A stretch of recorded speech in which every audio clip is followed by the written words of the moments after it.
Joining us is former Deputy White House Chief of Staff Karl Rove and former Biden-Harris surrogate Kevin Wallen. Welcome to you both. Gentlemen, Karl, tell us what is happening in Virginia and New Jersey and why. It looks narrow, but a loss is a loss. Do you think there could be an upset in either state? Well, I think we're likely to see in Virginia and New Jersey both closer elections than we might expect, but for different reasons. In Virginia, you're right, Jay Jones, the Democratic nominee for Attorney General, who in an exchange with a Republican colleague talked about assassinating the Speaker of the House, then a Republican, and then followed up by saying that if he only had 2 bullets and was in the room with Pol Pot, Adolf Hitler, and the Republican Speaker, he'd put both bullets in the brain of the Republican Speaker, and then talked about how he would love to see his wife as the children died. I mean, this is not a kind of person that we want in office. And my sense in Virginia, the Commonwealth has a sense of what it takes to be in office. They have high standards, and they split their tickets a little bit more than the rest of the country. I think we're likely to see a close governor's race for exactly the reason you said. The Democrat will not condemn it. And we're likely to see a Republican get reelected Attorney General. In New Jersey, the race is tight because the Democrats have got a terrible candidate. There is a 13-point advantage, registration advantage for Democrats, and she is up in the polls by basically 4. So there are a lot of people in New Jersey who look at her and say, not authentic, not really up to the job, don't know how she's going to perform. She's not very convincing in what she says and what she's focused on, spends more time trashing him than advocating herself. And it's going to be, he came close 4 years ago. There might be, another close election in New Jersey and maybe a toss-up. All right, Kevin, Karl just referenced history. History favors the party out of power. Do you think history holds, or do you see any warning signs, even if it's a close win? Should those be interpreted as warning signs heading into the midterms? Yeah, Trey, it's a good question. Listen, as you just said, a win is a win, and I'm hopeful that we will win both in Trenton and in Richmond.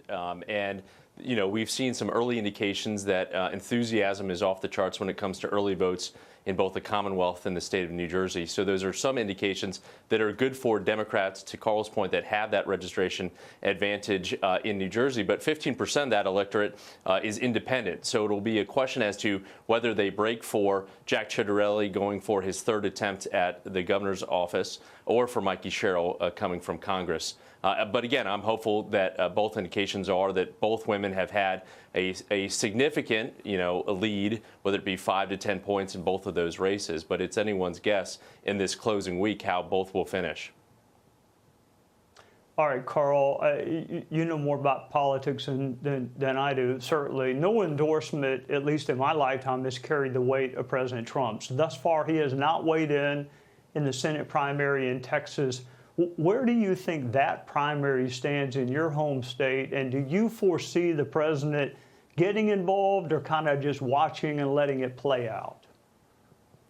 Well, first of all, full disclosure, I am a longtime friend of John Cornyn, the Republican incumbent. We've known each other since he was a district court judge 30-some-odd years ago in Bexar County in his early 30s. So I've known him a long, long time. I think the president's going to sit and watch. He understands that it would be problematic if he were to endorse against a sitting Republican senator, particularly one as respected as John Cornyn. I think he also, and the White House staff has been clear about this, they understand that this race in the general election, if Cornyn is the Republican nominee, is a gimme for the Republicans. And if his principal opponent, Attorney General Ken Paxton, were to be the nominee, given the scandals and indictments and guilty pleas and girlfriends and mistresses and jobs traded for mistresses for influence inside the Attorney General's office on issues important to, corrupt, indicted real estate guys, that's not going to be a pleasant opportunity for Republicans to keep that seat. And we may, if Paxton were the nominee, see the first Democratic victory since 1994 statewide in Texas. Wow. Kevin, you and I are proud South Carolinians. I don't know about you. I don't think about New York all that much, although we have friends up there. Zohran Mamdani is likely to beat a former governor who couldn't keep his hands to himself around women, does this race really have any impact outside of New York? I mean, are folks going to finally figure out they can adjust to living without gunfire as background noise, shoplifting, marijuana smoke, and actually move to other cities?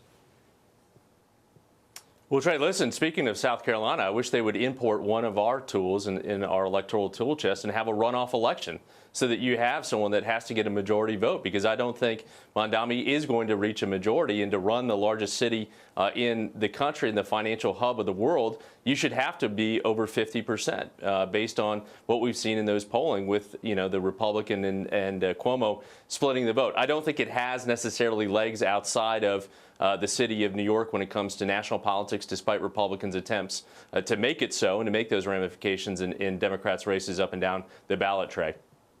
Karl Rove, Kevin Walling, thank you for loaning us your civility and your respective expertise in politics on a Sunday night. I'll see you both soon. Thank you. Thanks, Trey. Good to see you.